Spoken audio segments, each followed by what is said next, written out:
Ryan Garcia has come an incredibly long way to the top. Training since childhood, the guy constantly developed to become what he is, a new superstar. There is a new tank in the 135-pound division! This kid is a superstar! He did the exact same thing he did to Romero Duno. 1 round, he's out! At the same time as Ryan, lightweights were being terrified by a no less gifted boxer. He made his path to championship from the bodies of knocked out opponents and, like Garcia, turned into a real celebrity. First round finish by Gervonta Davis. Boy, was that quick and impressive. Absolute dominance by Gervonta "Tank" Davis. Don't blink when that young man fights. Unbelievable. And only now the paths of the two most talented boxers of the last years have crossed, and they have a great opportunity to find out who is the best in the ring. So let's take a look back at the journey the fighters took, how they improved, and what they accomplished to be here now. Have a seat, folks, because the countdown to the Ryan Garcia-Gervonta Davis fight is ahead of you. Please don't forget about the likes, comments with 4 words, and subscribe to the channel so you will never miss any upcoming videos. Here we go. Before we dive into the story of the conflict, I suggest we take a closer look at the guys' backgrounds. Garcia grew up in a well-to-do family, and from an early age, he was learning all the skills of boxing in his own garage under the tireless supervision of his father. At the same time, the future champion Gervonta grew up in criminal Baltimore and started boxing not for self-development, but to protect himself. Yet later Davis was so carried away by this sport that he discarded everything else and concentrated fully on his career. As a result, athletes with such different stories ended up in the same environment, namely the amateur arena. The future Flash and Tank were unbelievably successful in their performances, and within a few years each had more than 200 victories, which eventually led them to the professionals. The young talents were developing incredibly fast, and soon there was an idea to bring them together. They first started talking about it 4 years ago. At that time, the Flash held the NABF Youth Champion title and defended it against Fernando Vargas Parra. Beautiful combination. That's exactly what Ryan Garcia possesses, his power. And the fight is over!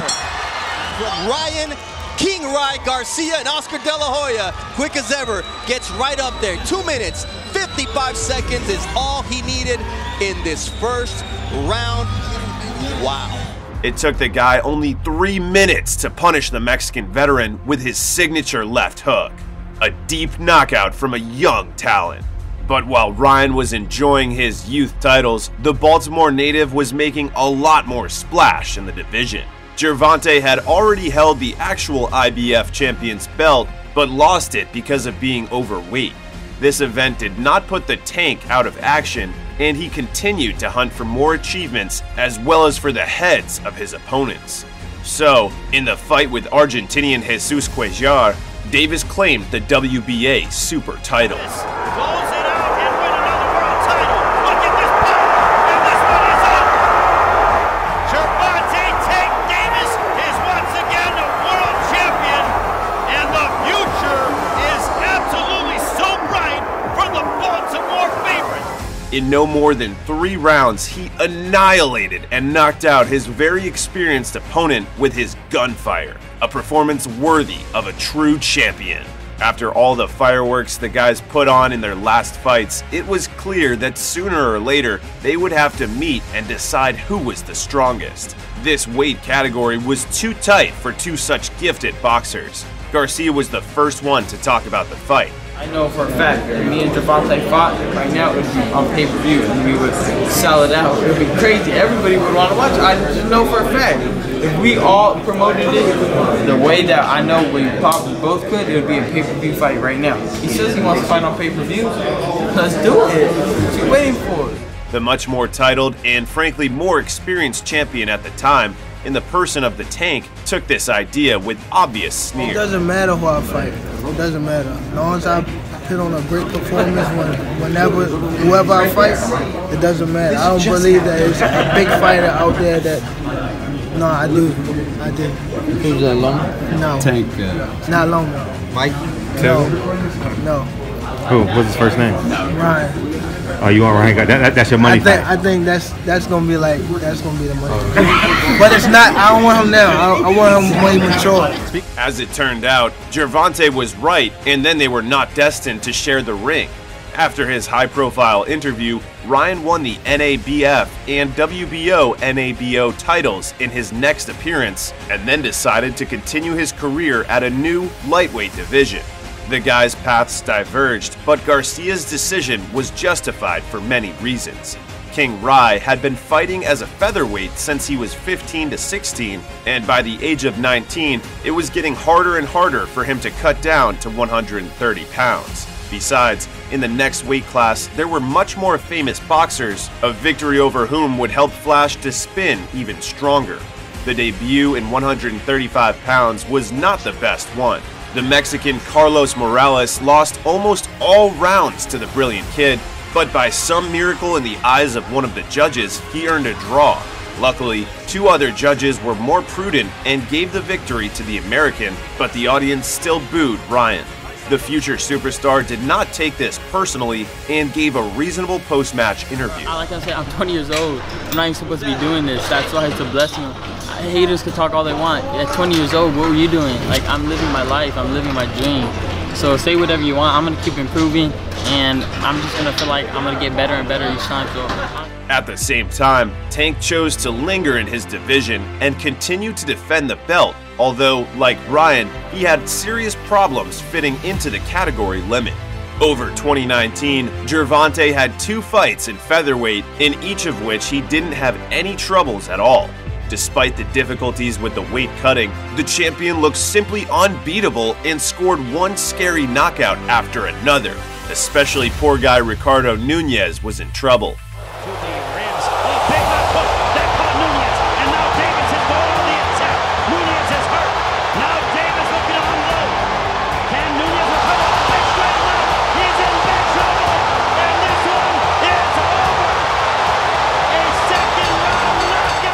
In just 6 minutes, Davis turned his opponent's face into a bloody chop with a torrent of harsh punches. After that performance, it was what you'd expect. Tank and his team finally came to the conclusion that the champion had had enough of 130 pounds. It was time to advance to the lightweight division. Upon his entrance into the next category, Gervonta got his title shot immediately. Taking into consideration all the achievements of the American in the featherweight division, it was hard to deny his claims for a new title. As an opponent, Davis was chosen far from a passable guy. Cuban Yuriorkis Gamboa, even though he didn't fight that often lately, had a very impressive record of 30-2, and taking into consideration his size, he could be a problem for the Tank. In the 12th and final round as Davis comes to life at the end of round 11. Uppercut, left hand, Gamboa still standing. What's incredible? Oh, and down goes Gamboa. Whoop, there it is. The Tank was beating his opponent up for 11 rounds, and the Cuban's strong jaw was taking all the Davis's cannon punches, but at the end of the fight, even that couldn't hold him, and Gamboa collapsed on the canvas, completely exhausted. Gervonta's lightweight transition was much brighter than Garcia's, and the Tank won a new title, becoming the best according to the WBA. While the Baltimorean was conquering a new division and picking up more and more belts, Ryan continued to face quite easy opponents. The first really serious challenge for him was Manny Pacquiao's fan and compatriot, young Romero Duno, with a 21-1 record. 100 amateur wins, hard right hand that landed and shook Duno. Garcia able to land that right now. He's down, he goes. Right hand and a hook, and Duno is hurt. Duno is hurt bad. Wow, it's over. That's a superstar performance right there, Brian. It took Ryan just 1 round to knock out the would-be Romero and get not 1, but 2 belts. The WBO NABO title was held by the Filipino himself, and the WBC silver title was vacant at the moment. So, Flash became the lightweight champion for the first time. Undoubtedly, this victory was very important for Garcia's status, but the fight that followed was much more interesting exactly in terms of his long-standing conflict with Davis. What are we talking about? The fact is that Ryan's new opponent was Nicaraguan-born Francisco Fonseca with a record of 25-2-2. What's notable about this guy? 3 years ago, Francisco was undefeated and very promising newcomer, making his first claim on the belt, but he did it at 130 odd pounds against who do you think? Of course, Gervonta Davis. That day, the Tank did not fight under the weight limit and lost his belt, but despite that, he knocked out Fonseca in the 8th round. Since then, the boxer from Nicaragua was no longer the same. He began to mix wins and draws, and in his next title fight, he suffered another defeat, after which he decided to transition to the next division, where he had already signed a contract with Garcia. In this fight, King Rai had two super important tasks. The first was to defend his belts, and the second, much more important, to beat Fonseca brighter and faster than Davis had done. Oh, the left hand sends Fonseca down, flat on his back. It's over. There, he's done it again. Ryan Garcia. A shocking win for Garcia in the first round. Francisco just did not expect such power and speed from the kid. It was in this fight that Ryan was called the new Tank in lightweights, but considering the result, it is safe to say that here, Flash surpassed his eternal rival. Garcia scored 2 knockouts in the first round in a row and doesn't even seem to think about stopping. The Flash was finally at the top. His winning streak in the lightweight division was already 5 fights. 4 of them were by knockouts, while the Baltimore Puncher's performances were not so frequent.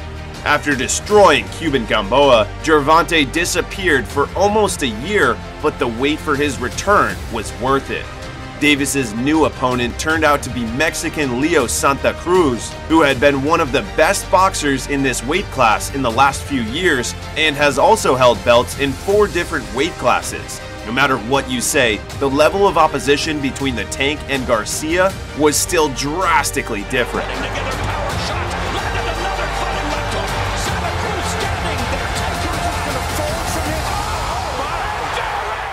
The guys showed a true champion fight, but there was only one real king. Gervonta Davis stopped Mexican fighter in the 6th round and confirmed his status as one of the best fighters in lightweight at the moment. The audience and commentators were all excited about the Tank's performance except Garcia.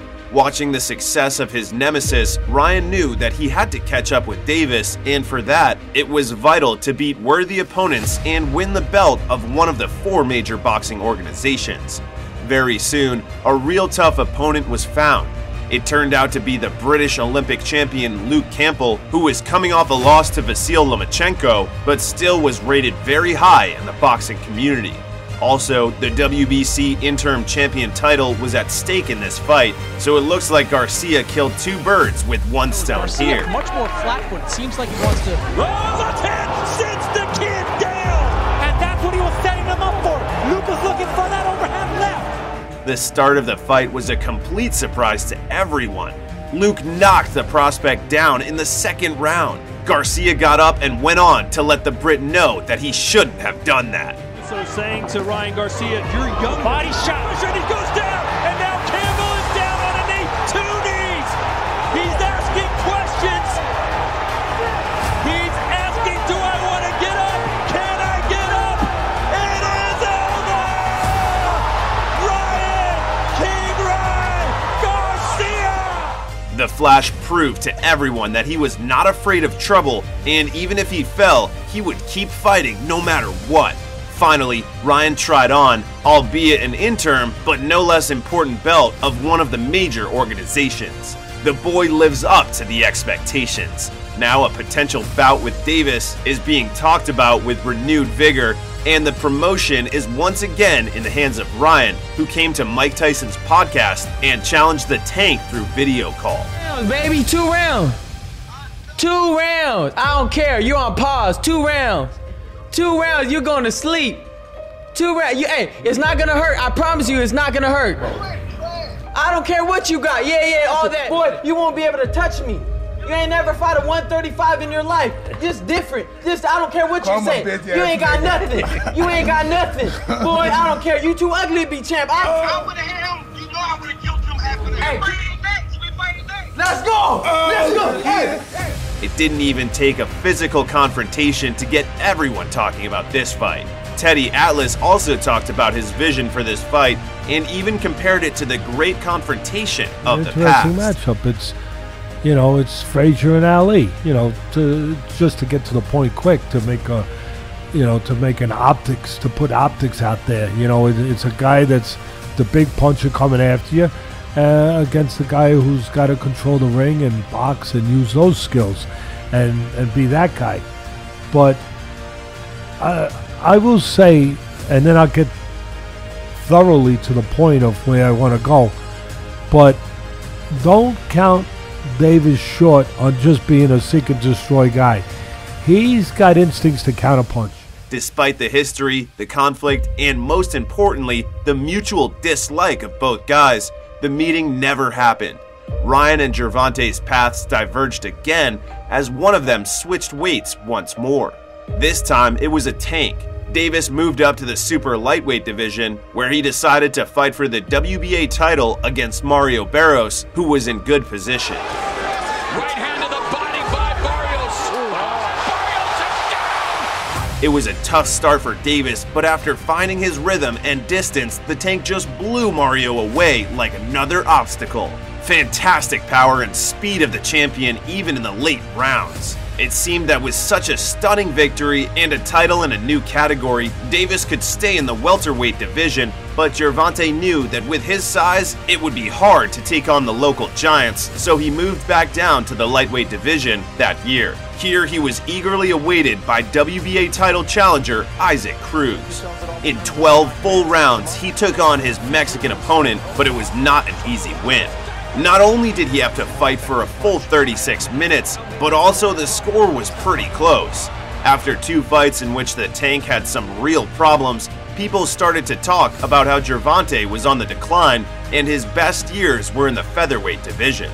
These rumors couldn't help but cheer the young and loaded Garcia, who, to the surprise of many, had been idle and hasn't completed in over a year. King Rai has been preparing long and hard for his comeback, and he has been helped by his new trainer, Joe Goosen. The opponent for the long-awaited comeback was Emmanuel Tego, who had not lost 31 fights in a row. As in the recent Gervonta's fight, the audience did not see the finish here, but Flash delivered a real D-class to his vis-a-vis, and unlike his nemesis, destroyed his opponent with a huge margin. You know what you learned, you know, being Joe Goosen in your corner. Talk a little bit more about your victory. You know what? I think it was more just getting back in the ring after a year and a half. You know, the work with I'm doing with Joe is gonna come naturally. Like, I don't need to force anything. I was trying my best to get him out of there. I knew I was more skilled than him. He couldn't really do anything to me. I was winning every round, but deciding not to sit on the bench anymore, Garcia accepted another fight very soon. His next opponent was the Dominican Javier Fortuna, who had been on the top for several years and had fought the established lightweight boxers. But guess what? People want to throw, and he caught him with a left hook again. And Javier Fortuna may not want to absorb any more punishment here tonight. Out comes the mouthpiece. No mas. No mas. Ryan passed the test as confidently as possible in the form of Fortuna and did not yet know who his next opponent would be. Things were not so easy for Davis in life. The American decided to take the serious step and terminate the contract with his famous manager, Floyd Mayweather Jr. Money had accompanied the tank for several years in his rise as a star, but lately, Gervonta started increasingly wishing to leave Floyd, and the last straw was to arrange a fight with Rolando Romero. The undefeated guy with a 14-0 record seemed too easy and frankly a passing opponent for Davis, but the Baltimorean still took the fight. He seems kind of awkward, but in this fight he's not the one. There's a big left hand! Tank clearly showed all doubters that he doesn't give up at all and is ready to fight the best anytime and anywhere, because now it's up to him to decide who Davis will cross the gloves with. The answer to his next opponent came pretty quickly. Gervonta made the decision to close the old question and fight the kid who has been challenging him for a fight for a few years now. Ryan Garcia versus Gervonta Davis. This particularly great fight was just recently announced and scheduled for January 2023. Finally, the story will be finished. Again, very interesting fight. Very dangerous fight. A lot of danger for Garcia, for Ryan, because this guy really can put the lights out. He really can. You can't get caught going back. He'll look to catch you going straight back and step with you and catch you that way. Very dangerous fight. I think it's danger for Tank too, because if he reaches in a little bit, that counter left hook of Garcia's is as good as any. It's as good as any. As good as any. He's that good with it. But just recently, some details have come to light.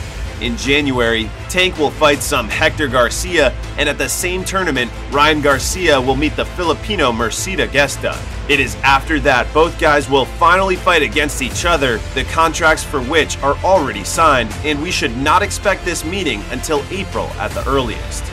Garcia and Davis have come a long way to this fight.